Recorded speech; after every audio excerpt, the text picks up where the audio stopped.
Hello বন্ধুরা, সবাই নিশ্চয়ই ভালো আছো। গল্প.com-এ তোমাদের সবাইকে জানাই স্বাগত। আজকে কিন্তু আমরা পাঠ করতে চলেছি পাণ্ডব গোয়েন্দার অন্তিম পর্ব। পাণ্ডব গোয়েন্দার প্রথম পর্বতে তোমাদের নিশ্চয়ই মনে আছে যে কিভাবে পঞ্চু গিয়েছিল বাচ্চুর সাথে কথা বলতে, এবং তার পরবর্তী পর্ব আজকে আমরা বলতে চলেছি। আমার চ্যানেল যদি তোমাদের সবার ভালো লেগে থাকে তাহলে কিন্তু লাইক, কমেন্ট, সাবস্ক্রাইব অবশ্যই করবে এবং কমেন্ট বক্সে জানাবে যে আজকের গল্প কেরম লাগলো। তো শুরু হচ্ছে পাণ্ডব গোয়েন্দার অন্তিম পর্ব।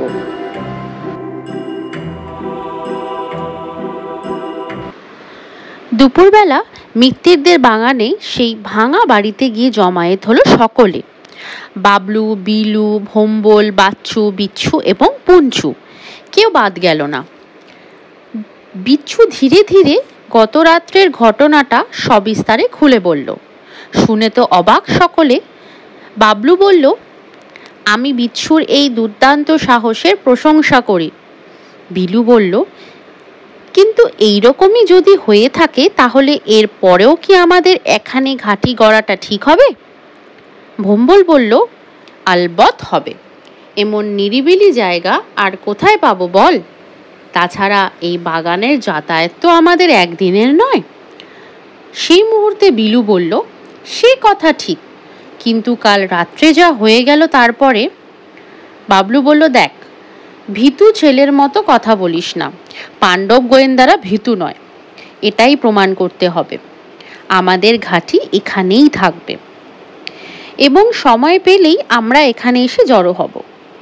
যাক, যে জন্য আমরা আমাদের এই পাণ্ডব গোয়েন্দা, তার উদ্বোধন আজই হবে। আজ থেকেই শুরু হবে আমাদের কাজ।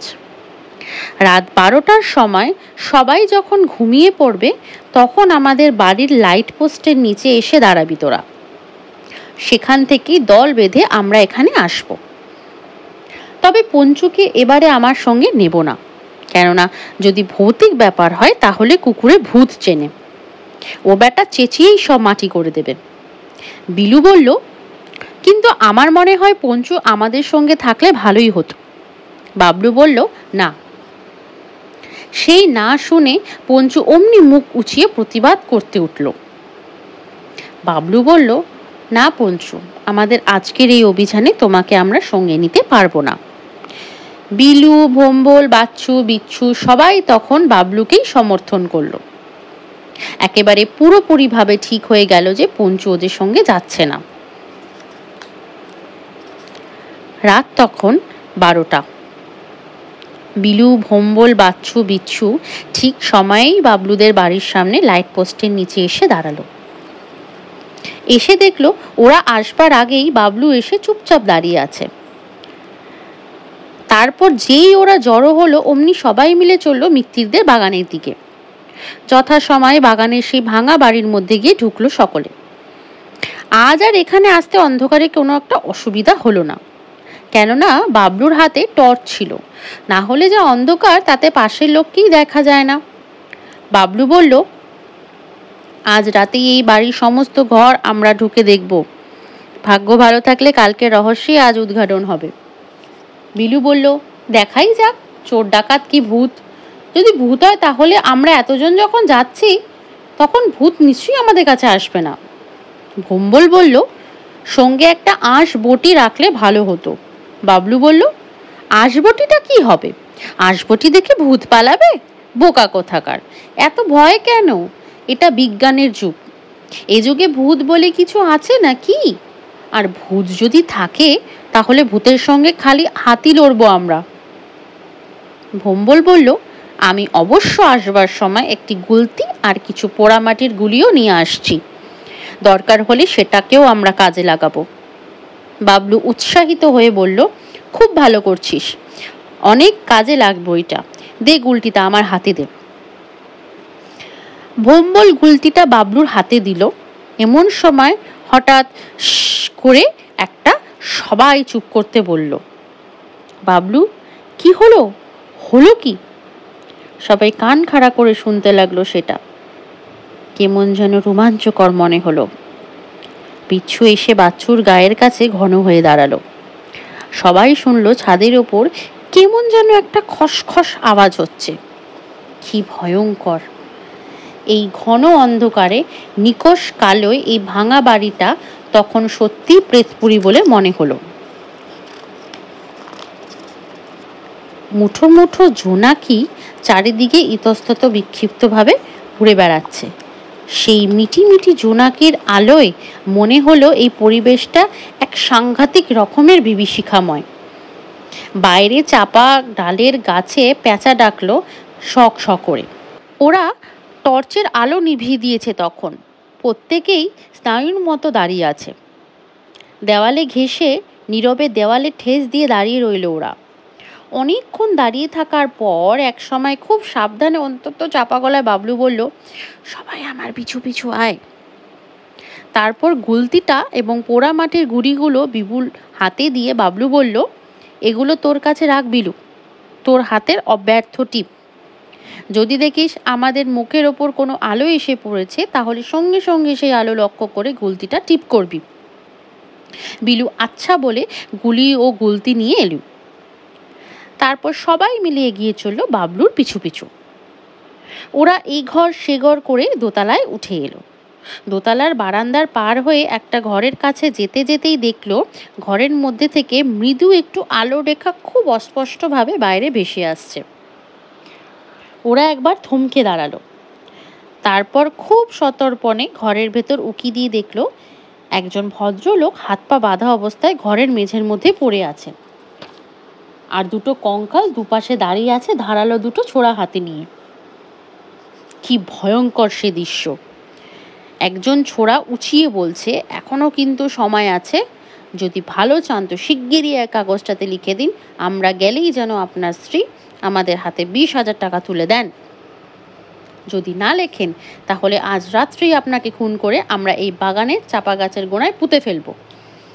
আপনার মতো আরো অনেকেই সরিয়ে দিয়েছি আমরা, এতে যা বলি চটপট করে ফেলুন। ভদ্রলোক কঠিন গলায় বললেন, ও টাকা আমার মেয়ের বিয়ের জন্য সব কাল তুলে রেখেছি, আমার এখনো 5,000 টাকা দরকার। আমি কি করে ও টাকা দেব তোমাদেরকে? আপনাকে দিতেই হবে। অসম্ভব, ও আমি দিতে পারবো না। চিঠি তাহলে লিখবেন না আপনি? না, আমার মেয়ের বিয়ে আমি বাড়ির লোকেরাই দিয়ে দেবে, তোমাদের যা ইচ্ছা তোমরা তা করতে পারো। এই না দেখেই তো পাণ্ডব গোয়েন্দাদের চক্ষু গেল স্থির হয়ে। এইবার কি আশ্চর্য ব্যাপার, কঙ্কাল যে মানুষের মতো কথা বলে তা ওদের ধারণাতেই ছিল না। কঙ্কাল তো কঙ্কালই, কঙ্কাল মানেই তো ভূত। আর তা যদি না হয়, মানে ভূতই যদি হয়, তবে ভূত কেন ধামাকা টাকা চাইতে যাবে? এ শুধু আশ্চর্যই নয়, দারুণ এক রহস্যময় ব্যাপার। বিলু বলল, কি করবি রে বাবলু? কেটে পড় শিগগিরই, হাওয়া খারাপ। ভম্বল বলল, আমরা কি সত্যি সত্যি ভূতের পাল্লায় পড়লুম? বিলু বলল, তাই তো মনে হচ্ছে। এদের কথা শুনে বাবলু একটু রেগে গিয়ে বলল, আচ্ছা ইডিয়েট তো, চুপ কর না তোরা। যেই না বলা সঙ্গে সঙ্গে কঙ্কাল দুটো ঘুরে তাকালো। তারপর চট করে বাতিটা নিভিয়ে টর্চের এক ঝাঁক তীব্র আলো ওদের মুখের ওপরে নিক্ষেপ করে বলল, কে ওখানে? ধরা পড়ে গিয়েই বাবলুদের তখন দারুণ সাহস পড়ে গেল, আবার জেদও চেপে গেছে খুব। তাই তারা সহস্বরে চিৎকার করে বলল, পাণ্ডব গোয়েন্দা। বিলু রেডি হয়েই ছিল, সঙ্গে সঙ্গে একটু আড়াল হয়েই টর্চের মুখ লক্ষ্য করে গুলতিটা টিপ করলো। একেবারে অব্যর্থ টিপ, লাগলো গিয়ে ঠিক টর্চের আলোর মুখেই। লাগা মাত্রই ফট করে ভেঙে গেল কাঁচটা। সে আলোও নিভে গেল তক্ষুনি। ওদের আলো যেই না নিভলো অমনি জ্বলে উঠলো বাবলুর টর্চ। একটা কঙ্কাল ভয়ে চেঁচিয়ে উঠল, ভূ ভূ ভূত। এ নিশ্চয়ই ভূতুরে ব্যাপার। হাতের কাছে একটা আদলা ইট পড়েছিল। ভম্বল করলো কি, চট করে সেই হটটা কুড়িয়ে নিয়ে ছুঁড়ে মারলো কঙ্কালটার মুখে। ওতেই যথেষ্ট। ইটের ঘা খাওয়া মাত্রই মাথা ঘুরে গেল বেচাদনের। সেই না দেখে অপর কঙ্কালটা ভয়ে বিস্ময়ে চমকে উঠলে পড়ল। মাই গড বলেই এক লাফে পাশের ভাঙা জানলা দিয়ে হাওয়া। তারপর দুধ ধার করে ওপরে সিঁড়ি বেয়ে দৌড়। বাবলু, বিলু, ভম্বল, বাচ্চু, বিচ্ছু কঙ্কালটার দৌড়ের বহর দেখে অবাক হয়ে গেল। এমন সময় ছাদের ওপর থেকে পঞ্চুর গলা শোনা গেল।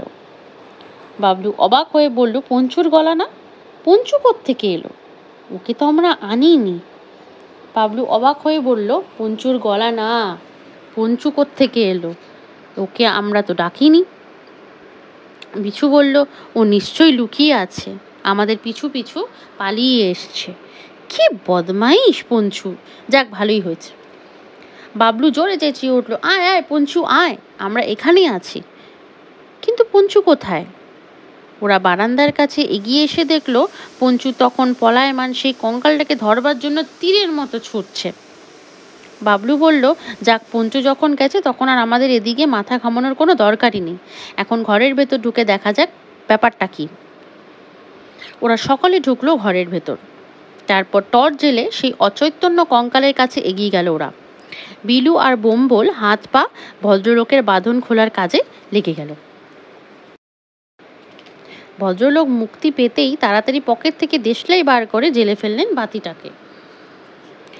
বাতির আলোয় ঘরটা আলোকিত হয়ে উঠতেই ওরা দেখলো এতক্ষণ দূর থেকে যারা ওকে কঙ্কাল বলে ভুল করছিল, আসলে সে কঙ্কালই নয়, কঙ্কালের পোশাক পরা মানুষ মাত্র। তার কালো পোশাকের ওপর সাদা সাদা ডোরা এমনভাবে আঁকা যে আচমকা দেখলে সত্যিকারের কঙ্কাল বলেই মনে হবে। মানুষটা তখনও অজ্ঞান হয়েই ছিল। ওরা সেই অবস্থাতেই বেশ শক্ত করে বেঁধে ফেলল তাকে। এদিকে সেই ভদ্রলোকের তো মুক্তির আনন্দে গদগদ হয়ে বাবলুকে জড়িয়ে ধরে বলল, কে বাবা তোমরা? বিপদে আমার প্রাণ বাঁচালে। ঠিক সময়টিতে তোমরা এসে না পড়লে ওরা আমাকে নিঘাত মেরে ফেলতো। বাবলু বলল, আমাদের পরিচয় পরে পাবেন, এখন আপনি এক কাজ করুন, শিগগিরই গিয়ে পুলিশকে ডেকে আনুন, একদম দেরি করবেন না। ভদ্রলোক বলল, তোমরা? আমরা ততক্ষণ এই লোকটাকে পাহারা দিই। ভদ্রলোক বলল, ঠিক বলেছে, আমি এক্ষুনি গিয়ে পুলিশ নিয়ে আসছি, তোমরা একটু অপেক্ষা করো। এই বলে ভদ্রলোক চলে গেলেন। দূর থেকে পঞ্চুর ডাক তখনও কানে আসছে। এই বাড়ির পেছন দিকেই একটা পুকুর আছে, সেই পুকুরের পাড় থেকে পঞ্চুর গলার স্বর ভেসে আসছে। বাবলু বলল, আমার মনে হয় কঙ্কালের পোশাক পরা সেই লোকটা পালাতে না পেরে জলে ঝাঁপ দিয়েছে, আর পঞ্চুও ছাড়বার পাত্র নয়, বোধহয় উঠতেই দিচ্ছে না বেটাকে। খানিক পরেই বাগানের বাইরে একটা গাড়ির শব্দ পেল। বাবলু বলল, নিশ্চয়ই পুলিশের গাড়ি। ভোম্বল বারান্দার কাছে গিয়ে এগিয়ে গিয়ে দেখছে, টর্চের আলো ফেলে দেখলো, হ্যাঁ, সত্যি পুলিশের গাড়ি। গাড়ি থেকে নেমে কয়েকজন পুলিশ বাগানে ঢুকতেই ভোম্বলের ওপর হেঁকে বসলো। আমরা সবাই এখানে আছি, আপনারা সোজা ওপরে আসুন। পুলিশের লোকেরা দ্রুত ওপরে উঠে এলো। ওদের সঙ্গে ছিলেন সেই ভদ্রলোক, থানার ওসি। ভদ্রলোক বললেন, এই সেই ছেলেরা যারা আমার জীবন রক্ষা করেছে। ওসি বাবলুর কাঁধে হাত রেখে বলল, তোমাদের পরিচয়? আমরা পাণ্ডব গোয়েন্দা। আজকের দিনে তোমাদের মতো ছেলে মেয়ে দেখাই যায় না। তা পাণ্ডব গোয়েন্দার মানে কিছু বুঝলাম না ভাই, এত রাতে তোমরা এখানে কি করতে এসেছিলে? বাবলু তখন একে একে সব কথা খুলে বলল। সব শুনেও ওসি অত্যন্ত খুশি হয়ে বললেন, এই যে ভদ্রলোকে জীবন রক্ষা করলেন, তা উনি কে জানো? ইনি একজন অধ্যাপক, তোমরা হয়তো নামও শুনে থাকবে। বাবলু বলল, কি নাম? এনার নাম ভবেশ রায়। বাবলু বলল, হ্যাঁ হ্যাঁ, শুনেছি। এমন সময় ওসির চোখে পড়ল সেই কঙ্কালের পোশাক পরা লোকটির দিকে। লোকটিকে দেখেই চমকে উঠলেন তিনি। আরে, এ ব্যাটা তো একদম দাগি আসামি। আমি অনেক দিন ধরে খুঁজছিলাম ব্যাটাকে। বেশ হয়েছে, কয়েকটা মার্ডার কেসে ঝোলানো হয়েছিল এই ব্যাটাকে। বাবলু বলল, আরও একজন আছে স্যার। কোথায়? সে গিয়ে পুকুরে ঝাঁপ দিয়েছে, আমাদের কুকুর পাহারা দিচ্ছে তাকে। ওই শুনুন আমাদের কুকুরের ডাক। পঞ্চু তখনও সামনে চেঁচিয়ে চলেছে। ওসি তার কয়েকজন কনস্টেবলকে বললেন, এই তোরা ওই ব্যাটাকে অ্যারেস্ট করে ভ্যানে ওঠা, আমি ততক্ষণে অন্যটার ব্যবস্থা করি। এই বলে আরও 2-4 জন কনস্টেবলকে নিয়ে পুকুরের দিকে চললেন। পাণ্ডব গোয়েন্দারাও পুলিশের সঙ্গে চলল। জোড়ো জোড়ো টর্চের আলোয় আলোকিত পথে দলবদ্ধ হয়ে চলতে কোনো অসুবিধাই হলো না। পুকুর পাড়ে গিয়ে সবাই যা দেখলো তা একেবারে মহা কেলেঙ্কারি ব্যাপার। পলাকিত লোকটা প্রাণ বাঁচানোর জন্যই সত্যিই জলে ঝাঁপ দিয়েছে, আর পঞ্চু তাকে এমন ফ্যাসাদে ফেলেছে যে বাছাধন কোনো রকম ভাবেই ডাঙায় উঠতে পারছে না। যেদিক দিয়ে উঠতে যায় সেদিক দিয়েই আক্রমণ করে পঞ্চু। নিরুপায় লোকটি তখন পঞ্চুর আঁচড় কামড় খেয়ে বাঁচাবার জন্য জলের ওপরে রসগোল্লার মতো ভাসছে। বাবলু গিয়ে পঞ্চুকে ধরতেই জল থেকে সুরসুর করে উঠে এলো লোকটি। পুলিশের লোকেরা হাতকড়া নিয়ে একেবারে তৈরি হয়ে দাঁড়িয়েছিল যে উঠে আসতেই অ্যারেস্ট করে ফেললো লোকটাকে। পাণ্ডব গোয়েন্দাদের এই নৈশ অভিযান সত্যি সফল হলো। দুজন নামকরা বদমাইশকে যে ওরা ধরিয়ে দিতে সক্ষম হলো, এটা বড় কম কৃতিত্বের ব্যাপার নয়। তাছাড়াও একজনের জীবন রক্ষা হলো। ওসি সেই রাতেই জিপে করেই পাণ্ডব গোয়েন্দাদের প্রত্যেকে তাদের বাড়ি পৌঁছে দিলেন এবং সকলের মা বাবাকে ধন্যবাদ জানালেন। আর সেই ভদ্রলোক অর্থাৎ ভবেশবাবু তার মেয়ের বিয়েতে পাণ্ডব গোয়েন্দাদের নিমন্ত্রণ তো করলেনই, উপরন্তু করলেন কি, তার পরদিন রাত্রেবেলা পাণ্ডব গোয়েন্দাদের প্রত্যেকের মা বাবাকে পর্যন্ত বাড়িতে নিয়ে গিয়ে দারুণভাবে খাওয়ালেন। সে নিমন্ত্রণে অবশ্য পঞ্চুও বাদ পড়েনি। সেই থেকে পাণ্ডব গোয়েন্দাদের নাম সকলের মুখে মুখে ছড়িয়ে পড়ল। পাণ্ডব গোয়েন্দার অন্তিম পর্ব আজ এখানেই শেষ হলো। পরবর্তী গল্পের জন্য চোখ রাখুন আমাদের চ্যানেলে digolpo.com এবং কমেন্ট বক্সে জানান যে আজকের গল্পটা তোমাদের সবার কিরম লাগলো। এবং যেহেতু এটা কিশোর সমগ্র, পরবর্তীতেও আমাদের কিশোর সমগ্র এবং ভূতের গল্প প্রচুর আসতে চলেছে। তো আমার চ্যানেলকে কিন্তু লাইক, কমেন্ট, সাবস্ক্রাইব করতে ভুলো না।